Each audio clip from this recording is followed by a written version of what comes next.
In this video demonstration, I'm going to show you how to make this stunning card using two brand new die sets from the John Next Door Christmas Collection 2024.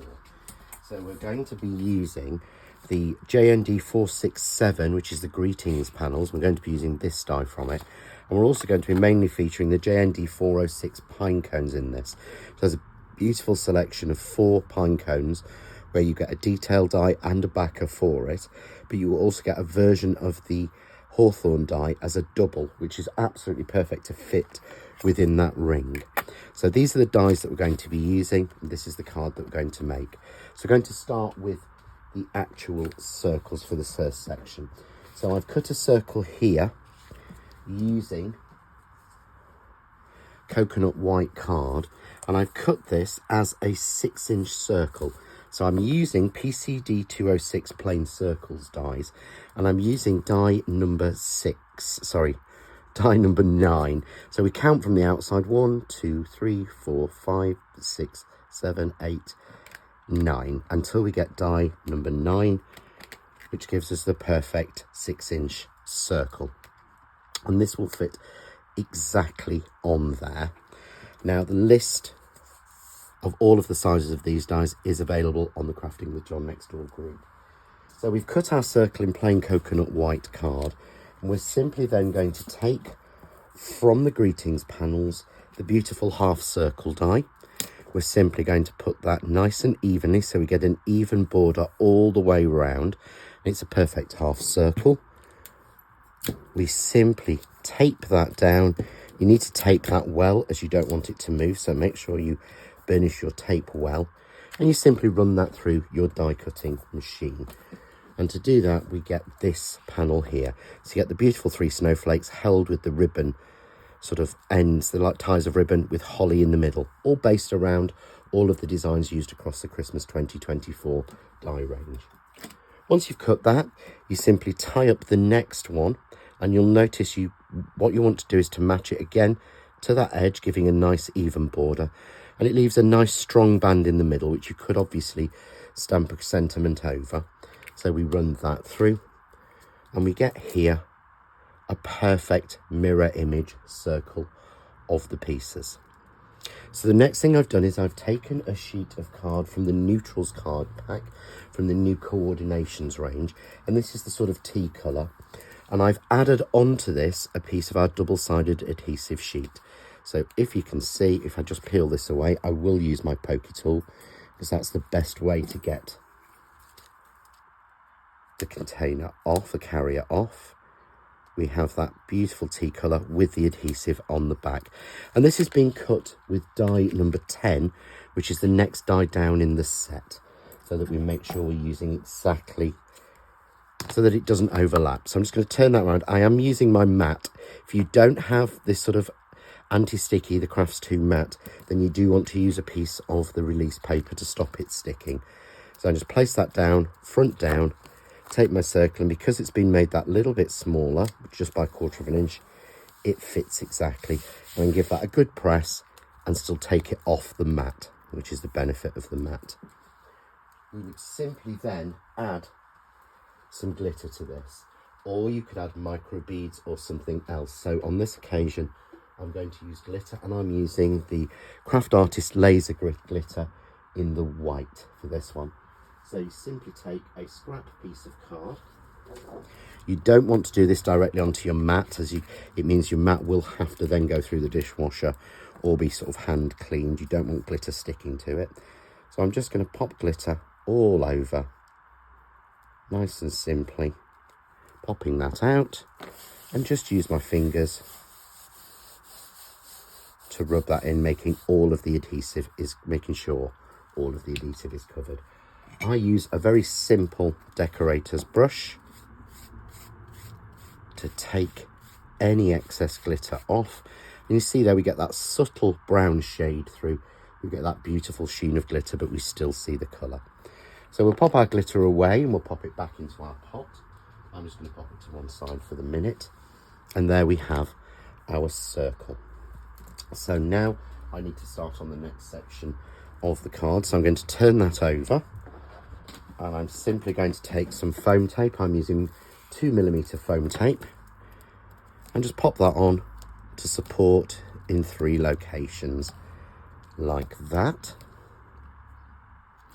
And then to emphasize that beautiful sort of tea colour, I've cut circle number 8 and circle number 7. So I've gone up each time by 1/4 of an inch.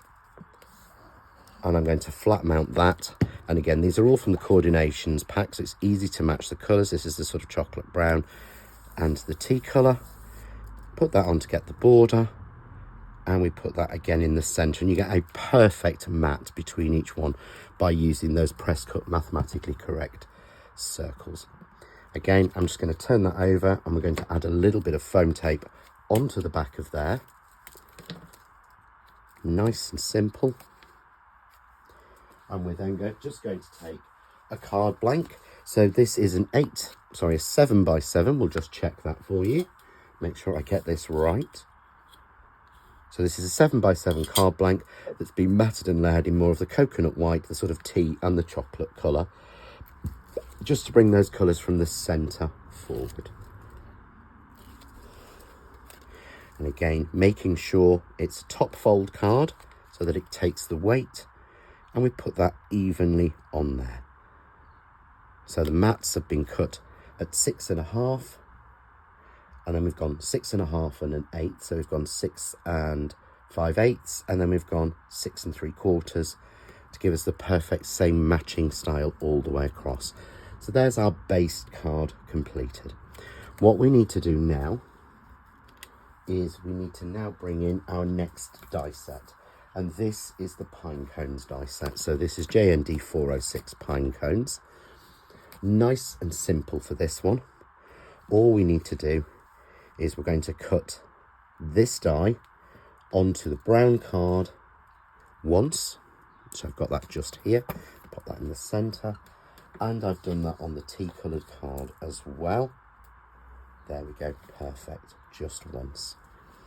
So to cut the pine cones, I'm going to bring in the pieces that I've actually cut of this. Again, just on the mat, it's a lot easier. There we go. So all I've done is cut all 4 of the dies in each colour. So I've cut the detailed die in the chocolate and the detailed die in the tea, and then I've cut the solid outer in the same colour as well. Picking those ones up. Nice. So once they're down on the mat, that's a lot easier to deal with. So we've cut those using the dies. I'm simply then going to stick one on top of the other. So I like to use glue glaze for this. Nice and simple. We pick up and we just dot some glue glaze on the back. Just like that. It's perfect, the glue glaze, for cutting delicate die cuts. And we put that onto the backer and give that a good press down, which gives us the perfect piece. So I've got some pieces here that I've already done so that we're all ready. So with our Hawthorne style die, I've added some of the Craft Artist Pearl Dimension in white onto the end of here to add the little berries on. Nice and simple. And then we have our pine cones. So I have each one in a different colour mix. So from cutting each of the dies twice across the 2 colours gives me 8 perfect pine cones with the different colours showing. So we're simply then going to bring in our card that we have created, and we're going to start laying this one out. So I'm going to use the glue glaze on the back. I'm going to start with the dark colour and just simply add a few blobs on of the glue glaze. We put that across this strip in the centre and we get the perfect placement. That's why that strip is designed to be that wide. It fits absolutely spot on. So again, I'm then going to repeat that using the one that's been cut in the tea colour. So easy to apply with the glue glaze. Just like that. And we're going to slightly offset this so it gives us a little bit of an asymmetric look across there. And then it's a case of adding on our pine cones. So you're just going to carefully shape these in your fingers, move them round like that so that you've got them in a sort of 3D shape. And then you would use a glue gel for this. So you want to use something like a glue gel. So I'm just going to open that. And what I tend to do with the glue gel, unless I'm using a syringe, I use the little tiny daubers. And I've not opened this packet properly, because it's very easy to get them out from that. So we'll just take some of the glue gel out. And we add that onto the back. And we're simply arranging these, mixing between the two colours, so shaping each one. A little bit more glue gel onto the back. And making a really nice design. So I'm working across the two different colours.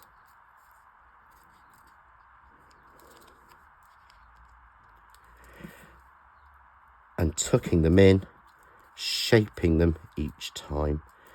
Nice and simple. And again, we're trying to go for a nice mix of the two colours and a nice little sort of asymmetric match of colours. So I'm not actually using all of them. I can save 2 of them for the next collection. Okay, let's pop you in. So there we've got our nice little collection of those. Make sure you push your glue gel to the top before you seal it back on. And then we just want to add a little bit more detail onto here. And this is where, again, the glue gel comes completely into its own. So all I'm going to do is just touch the edges of these pine cones with the glue gel. This will allow me to add just a little quantity of glitter. And all I'm doing is making sure I'm keeping to the same side each time.